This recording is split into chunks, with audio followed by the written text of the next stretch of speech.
Hi, welcome out here to Royal Oak Farm. We are located up in Harvard, Illinois, located in McHenry County, and we are home to about 20,000 apple trees. We've got about 160 acres on our farm here. We are also home to the country's only apple tree maze. So there's lots of exciting things to do here on the farm. Obviously, the number one thing that we do is grow apples. So we've got you out here in our rows of Blondie apples right now. Those are one of the varieties that we have ripe for picking. We grow over 30 different varieties here at the orchard, and we always have new varieties opening up each weekend. Most people aren't aware of the fact that apples don't all ripen at the same time. They'll ripen at different points throughout the fall season. So most of our varieties start ripening the beginning of August, and then we have varieties that don't ripen until all the way at the end of October. So we always have new varieties that are ripening.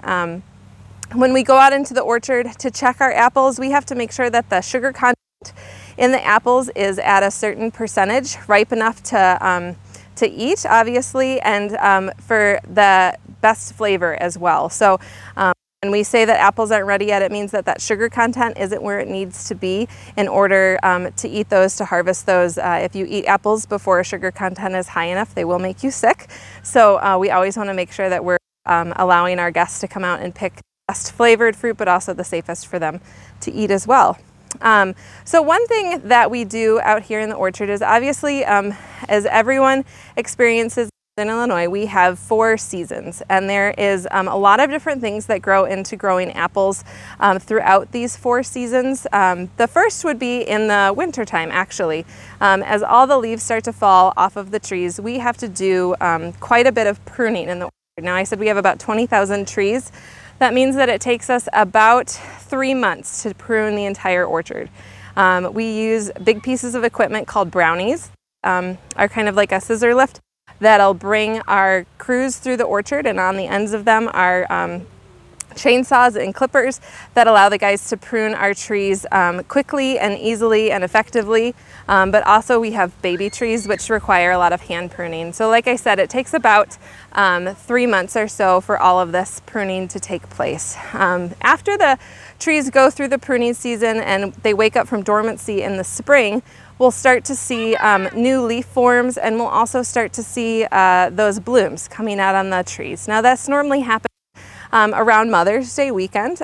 Typically we're going to have most of the orchard in bloom. Now, like I said, we have many varieties here, all ripening at different times. Well, they all bloom at different times too, which corresponds to their ripening dates. So as the trees are blooming, we have to make sure that multiple varieties of trees in order to cross-pollinate with each other so that they can actually produce an apple from that bloom. So if you were to put 2 red delicious trees together in your backyard, they would not be able to cross-pollinate with each other because they are 2 of the same variety. You need 2 of different varieties of trees in order for them to cross-pollinate. Now, the best way to get cross-pollination to produce fruit on the trees is through our wonderful little workers that we have here on the farm, our honeybees. Now, we have about 60 hives of honeybees here on the farm. Most orchards will bring in honeybees from local honey farmers just during their bloom time, but we actually keep our honeybees here year-round on the farm. One thing that is a testament to the safety of the products that we use on the apples and the safety of the apples as far as eating them right off the trees is the fact that we have bees here on the farm year-round. All of the sprays and the protocols we use are in an effort to keep not only our apples safe and healthy, but our bees safe and healthy as well, which creates an extra level of urgency in making sure that the products we're using are safe. So like I said, our honeybees are here year-round. They are our best pollinators, but we also have pollination that occurs through wind. We have pollination that occurs through mason bees, through birds, through butterflies, and all sorts of other natural resources that are located in our county as well. After these blossoms are pollinated, the apple will start to form. Now, a fully pollinated apple will have 10 seeds in it, okay? It's gonna have 5 pods in that apple seed. If you cut an apple straight in half, it'll actually have a star shape in the center. Those are those 5 pods, and in each of those pods should be 2 seeds for a fully pollinated apple.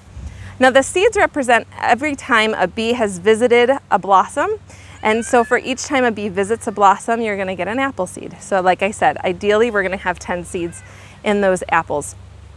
After those seeds have been pollinated well, or those blooms have been pollinated well, then you're going to see the formation of the apple. By the time we get to June or July, they're going to be about ball size, and we can really get a vision for the type of harvest we're going to have for that fall. If we see trees that are going to be too full, if they're going to have too many apples, then we will go through and hand thin, so pull off some of those apples in order to get most of the energy of the tree into growing the apples that are on the tree. That gives us a bigger apple, better tasting apple as well. And then obviously when we get to fall, we're going to be harvesting our apples. So like I said, we're going to be harvesting varieties anywhere from the beginning of August all the way through the end of October. Once varieties become ripe on the trees, they will last on the trees for about 2 to 3 weeks, and then they'll start to break down. So it's important for us to make sure that whatever is out in the orchard is getting picked in that 2 to 3 week window. At the end of it, we'll make sure our guys come through and clean out anything that we have left on there to ensure that the fruit stays in its top-notch form. Once they're harvested, most apples will actually last for quite a while in the cooler. Many of our varieties will store all the way through till January or February. It's not uncommon for us to be eating apples into April as well. So apples are actually one of the last local fruits that you can harvest that will last you through the winter. So that's one thing we always let our guests know, that they can be enjoying local produce all the way through the winter, rather than most of the produce that you're needing to consume immediately. So make sure when it comes to October and November that you come on out and store up on the local fruit that you can get here in our county. So that's just a little bit about our farm. Again, we are a family farm. There's 4 generations living and working here on the farm, and we are open all fall, so we hope that you can come on out and see us.